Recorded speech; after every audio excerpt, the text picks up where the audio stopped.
नमस्कार दोस्तों, बिहार जरूर सवेरे चैनल में एक बार फिर से आप सभी का बहुत बहुत स्वागत है। तो दोस्तों, बिहार में बाढ़ आती है और तबाही मचाकर चली जाती है और हमारी गवर्नमेंट हाथ पे हाथ रख के देखती ही रह जाती है। और ये जो तस्वीर आप देख रहे हैं वो बिहार में प्रत्येक साल देखने को मिलती है। बाढ़ से सबसे ज़्यादा नुकसान गाँव में रहने वाले लोगों को होती है और अभी कुछ दिन पहले ही बाढ़ की वजह से बिहार के कई जिलों में भारी नुकसान दिखा गया, जिसके फलस्वरूप लोगों को अपना घर छोड़कर दूसरी जगह पलायन करना पड़ा। लेकिन कुछ दिन पहले बाढ़ से राहत मिली ही थी, लेकिन एक बार फिर से बिहार में बाढ़ देखने को मिल सकती है क्योंकि अभी सावन बीता नहीं है।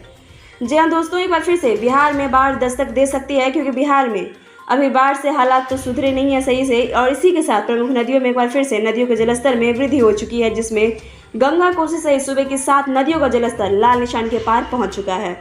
और अगर एक बार फिर से बारिश तेज होती है तो एक बार फिर से बिहार में बाढ़ का खतरा मंडरा सकता है। और अभी कई ऐसे क्षेत्र हैं जहां बाढ़ का प्रकोप भी अभी भी जारी है।